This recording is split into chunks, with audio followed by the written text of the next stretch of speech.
Welcome to the Extra Mile podcast for bar exam takers. There are no traffic jams along the Extra Mile when you're studying for your bar exam. And now, your host, Jackson Mumey, owner of the Celebration Bar Review. Well, hey everybody, welcome to the Extra Mile podcast for bar exam takers. This is your host, Jackson Mumey. I'm so glad to have you with us today. Hope your day and your week are going well. Know that there's still a lot going on. We've still got people waiting for bar exam results from February, and we've got a whole lot of folks getting ready to start taking their July exams. And so this is an interesting period of time. There's a little bit of overlap here. For those of you who are waiting for exam results, still probably about a week away from the first release of results in a few states, including Florida. And that process will begin in April, and it will stretch all the way to the end of May. So a long period of time there as results come out around the country. But for those of you who are preparing to take the July 2017 exams, this is the moment. The checkered flag has dropped, the start gun has gone off. Pick your analogy, your brackets are wiped out. I hope that you all did better than I did in predicting who would be in the finals. But nonetheless, this is the time when you, as bar takers, need to get underway. We're now just a little under 120 days to the start of that exam. And so in today's message, I'm going to be sharing with you an excerpt from my discussion with my registered students this week that we called the 3 zones of goal setting.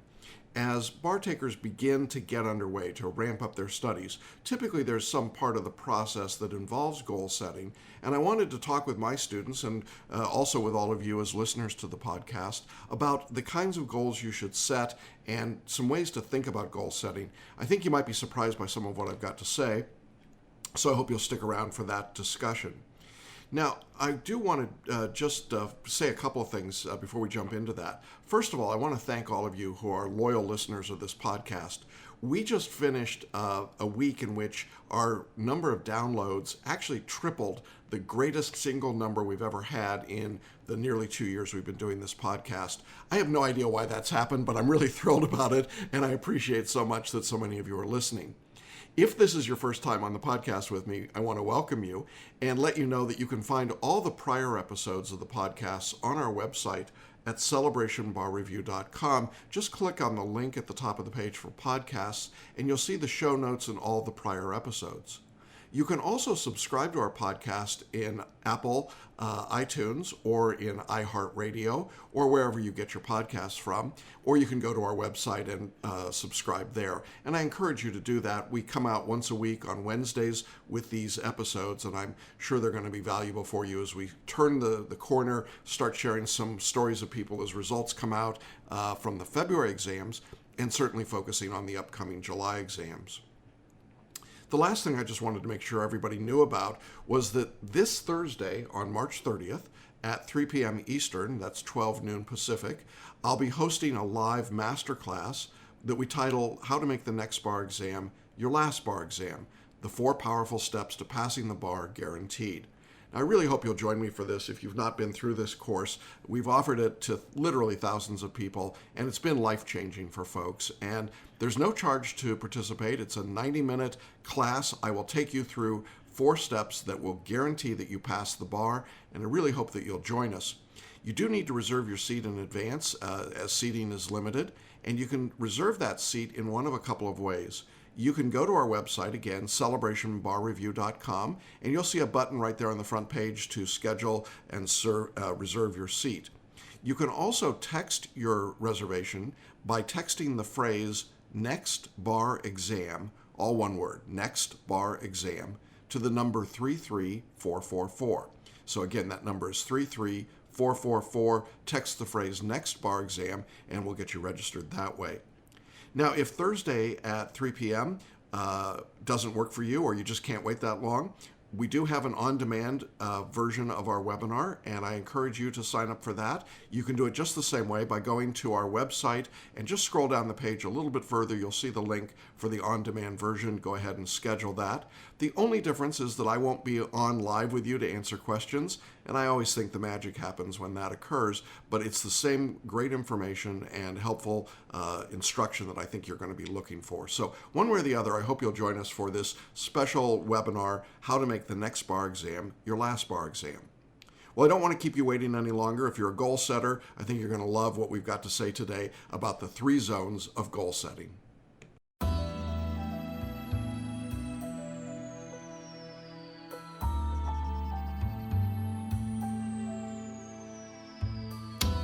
I wanted to talk today for a few minutes with you about goal setting. And the reason I wanted to talk about goal setting is that right now, as people are getting underway with their studies leading up to the next exam, I see that a lot of students start thinking about and talking about and being aware of goal setting. And this goal setting can take a lot of different forms. It can be goal setting with respect to your time and your study schedule. It can be goal setting for how many assignments you want to get done. It could be goal setting for the kind of scores you want to do. It could be goal setting in a number of different areas, which is great. I love the idea of setting a goal, and I really want people to have that opportunity to do that goal setting and then to reach it. But when I hear about the goals that people set for themselves as relatively new bar takers, whether you're repeating the exam or you're a first-time taker, or maybe you're a distant bar taker, it's been years since you took an exam, the goal setting process has got a couple of elements that seem to be consistent. And when I hear people talking about setting their goals, I like to view it from a slightly different perspective. To me, it's actually a 3-zone process. Now, here's what I mean by that. The zones of goal setting, I think, can be broken down into 3 distinct groups. And I think it's important to recognize where you are in those zones and the advantages and disadvantages of each. So what I want to do is lay out those 3 zones for you and then talk briefly about each one of them so that you can get a feeling for how to implement these. The first zone when it comes to goal setting is what we all call the comfort zone. I'm in my comfort zone, I'm staying in my comfort zone, I'm getting out of my comfort zone. But the first zone is the comfort zone. The second zone that we're going to talk about is the discomfort zone. I guess if you get out of your comfort zone, the place you're going is the discomfort zone. We're going to talk about what the distinction is between that and the comfort zone. And then the third zone is what I call the delusional zone. The delusional zone. That's when you go way beyond your discomfort zone. Now, I know that there are some of you who are thinking, yeah, man, I'm going to go for that zone 3. I'm going to go totally out there to the delusional part. So hang in there with me for a minute. Let's go back to zone number 1 and look at it and see how this applies. A lot of people live, work, play, study, live their lives in the comfort zone. They are in that comfort zone. They like it. They stay there. If you're a TV fan on The Big Bang Theory, Sheldon's got the comfort zone. It's that seat on his couch, and he likes it there, and it's a good place to be. The comfort zone for most people, when we're talking about the bar exam, is this place where you're not really stretching yourself. You're not really challenging yourself. You're just doing what you've already done or what you've done in the past. Now, the way that this plays out for a bar taker is that because you're not stretching yourself, you come to the point of studying and you think to yourself, consciously or unconsciously, I'm just going to kind of stay in my comfort zone here. Well, what does that mean in effect? Well, for some of you, it means that you're probably going to just repeat your past errors. For example, if your comfort zone was using IRAC writing, because that's what you did in law school, or maybe you did it when you took the bar previously, and whether you passed or failed, you did that over and over. And so now you come to study this time and you say, well, I'll just do what I did before. I'll do what I did in law school, or I'll do what I did when I took the bar and failed, or when I took the bar many years ago and passed. And the problem is you're really repeating this past behavior. And in most cases, that past behavior is probably error-filled. Definitely when we come to IRAC writing, I would say it's completely error-filled.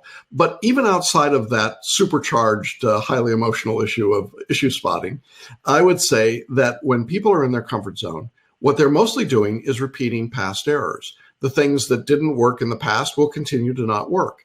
But it's comfortable, I'm used to it, and I can live with it. And so, even though it's not the best way to do it, I'll do it. Here's another example of people that are in their comfort zone. I have students, and by student, I don't mean somebody that's 22 years old typically, but somebody that's taking the bar who says to me, I'm going to handwrite my exams. And when I ask them why, they say, well, this is I'm more comfortable writing. And then I say, well, yeah, but the bar examiners aren't used to reading handwriting, and you can't get as many words on the page, and you can't modify and edit it, and it doesn't look as professional, and it doesn't look as disciplined and organized, and it's got a lower pass rate than typewritten work. So why wouldn't you typewrite or compute? And they say, well, because I'm comfortable handwriting. Not really a very compelling reason, is it? In other words, what happens is our comfort zone keeps us locked in to doing the past behavior, which might be good or bad, but in this particular case, I think is definitely bad. And so staying in the comfort zone, repeating your past mistakes is definitely something you don't want to do. Now, if you're coming into our course and you failed the bar exam previously somewhere else, and you want to keep doing what you did before because it's comfortable to you, well, you already know the result of that. Nothing's going to change for you. The bar exam gods are not going to look down kindly on you and say, you're in Jackson's course, we'll let you pass. Not going to happen. You got to do things differently. And so you got to be not in that comfort zone, at least in that regard. The other thing I notice about people in the comfort zone is that they rationalize. They rationalize a lot. They rationalize the behavior because they say things like, well, it's what I did when I took the bar exam X number of years ago, or it's the way I learned in law school, or, it's what I think everybody's doing, isn't it? I mean, my friends in the Barbary class are all doing this, so that should be what I do too, right? No, don't rationalize that behavior. I mean, make your own conscious decisions about what you're doing. But what I find is that when people are rationalizing, they're really trying to stay in a comfort zone. They don't want to get outside the norm. They don't want to be different. They don't want to do something that feels a little odd or a little different. And so they rationalize why they won't do it. I made a big deal for a couple of years now that I think students should go to the bar exam dressed as if they're going to court. Now, the reality was that there was sort of this rationalization. Well, I want to be comfortable when I'm at the bar, or I need layers to stay warm, or whatever. Yeah, those are all great rationalizations, but they're not really a reason to do this. So you stay in your comfort zone. You do what you've always done. You wear your sweats and your flip-flops and you go in and take the exam. It takes some additional work to do something different. So when someone is rationalizing their behavior, typically I find that they're in their comfort zone and they're not very willing to get out of that comfort zone. And then the final quality that I find when someone is setting goals in their comfort zone is that it's sometimes symptomatic of being not all in. They're not really ready to make big changes yet. They're just kind of testing the water. They're kind of dipping their toes in just a little bit to see if it's okay. I'm going to kind of do what you're talking about, but, it feels a little uncomfortable to me. And so I'm not sure I really want to do that and go all in, and throw myself completely into that particular circumstance.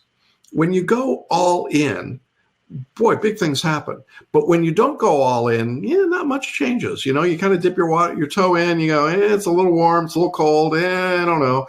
And so between the rationalization and the repeating of past errors, you end up not really changing much. And so you're not all in and not much changes. And that's the comfort zone.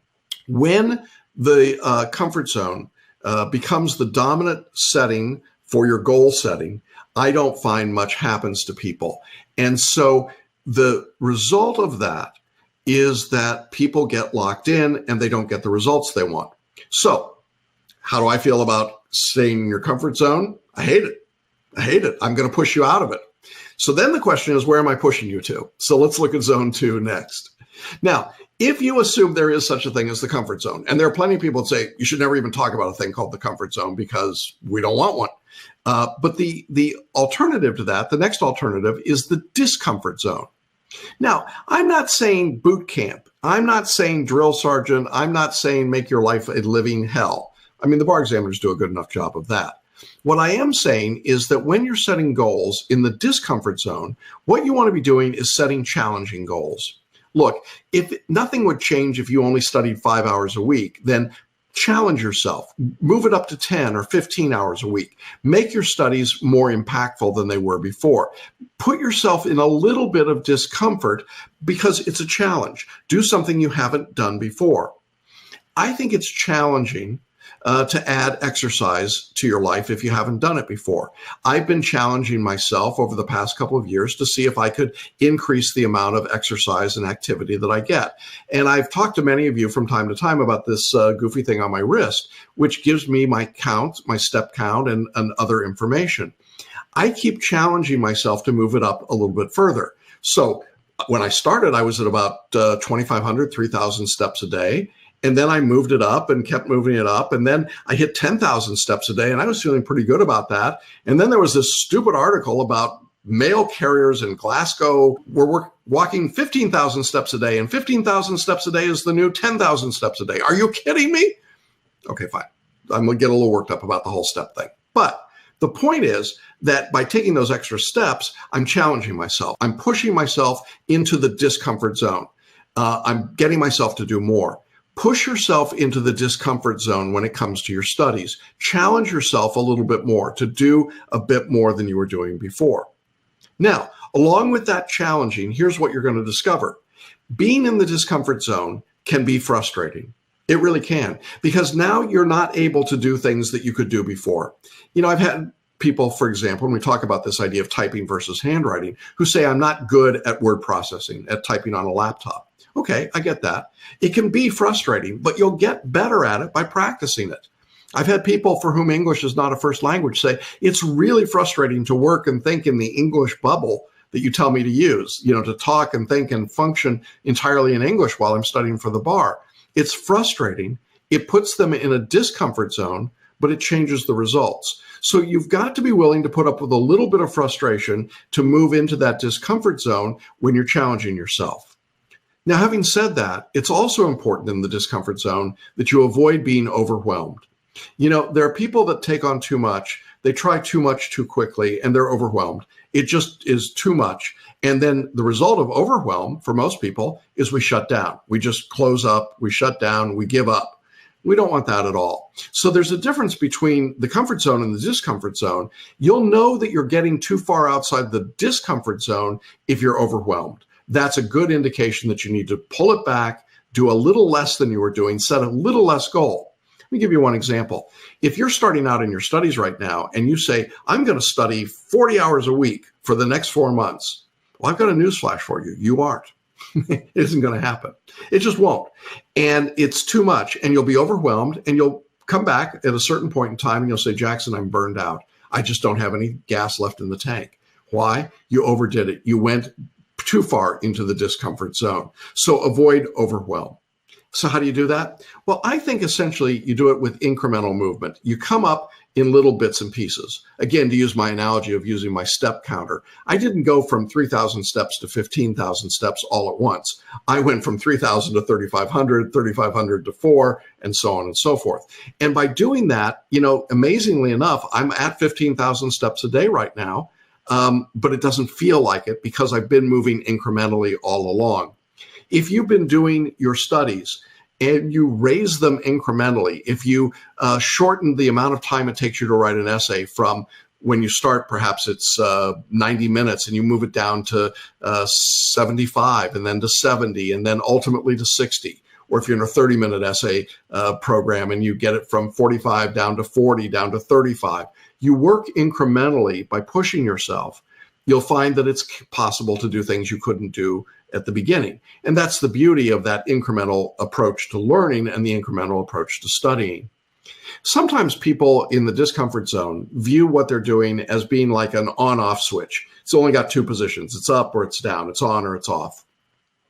I don't think it works that way. I think that the reality is that you really want to be more like a dimmer switch. You want to be turning it up or turning it down, and it comes in incremental groups. When you're working on those things, you want to work incrementally, and you set them aside and you say, you know what, I'll come back to this in a few days, repeat it, we'll add some more information, I'll do some practice questions, and then I'll set it aside and come back to it again and then do some more work on it again.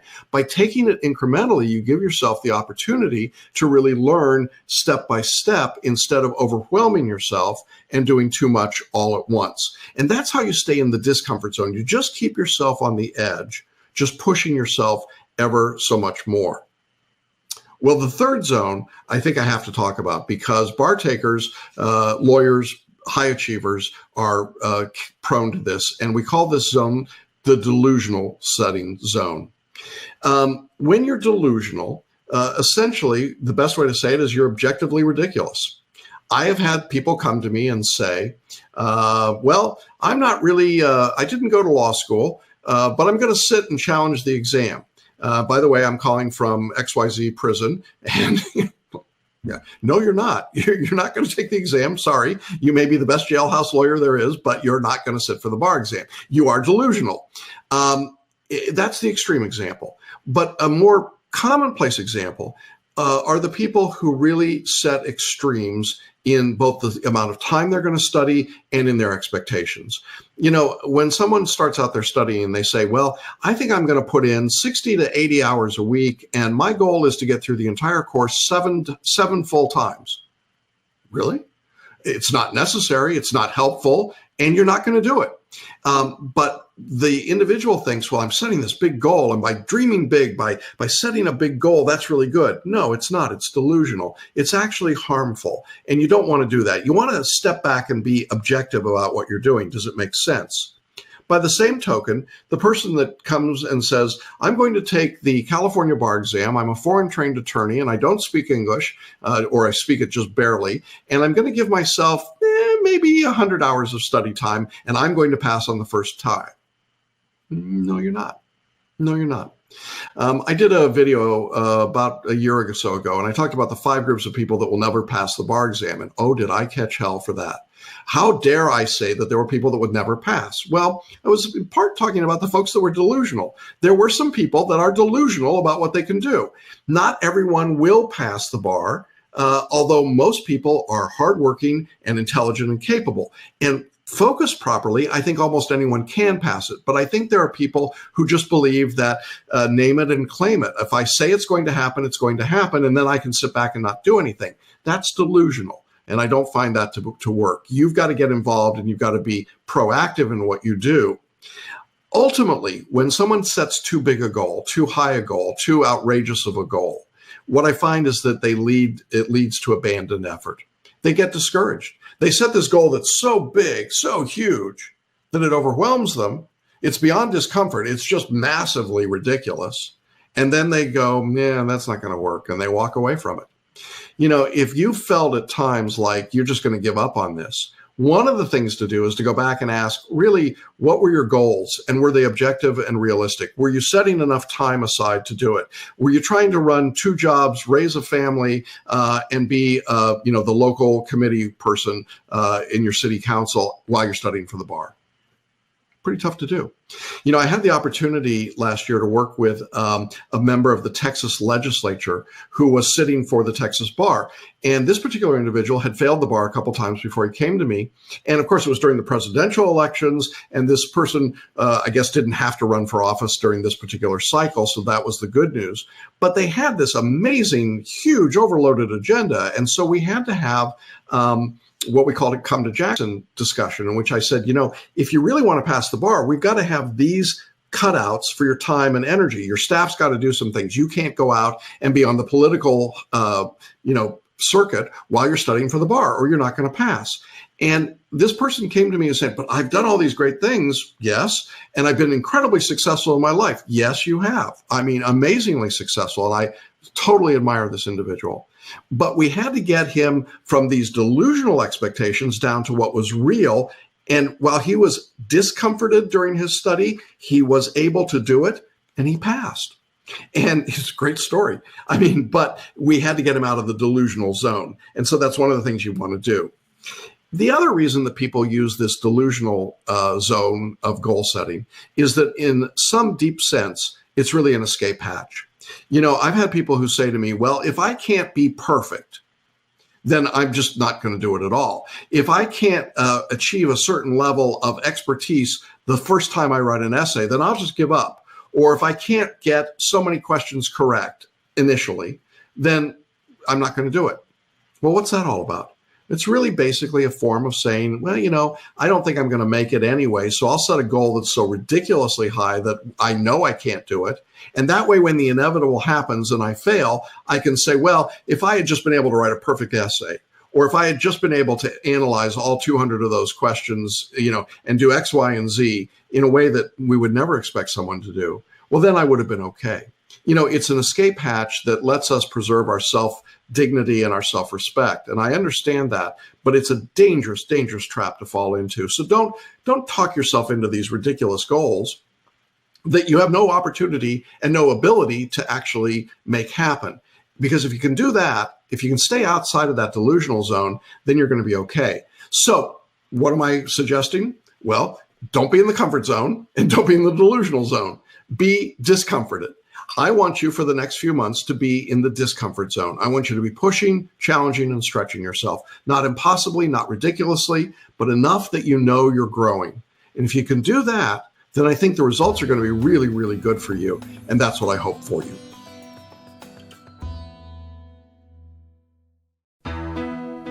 Thanks for listening to the Extra Mile podcast for bar exam takers at www.celebrationbarreview.com.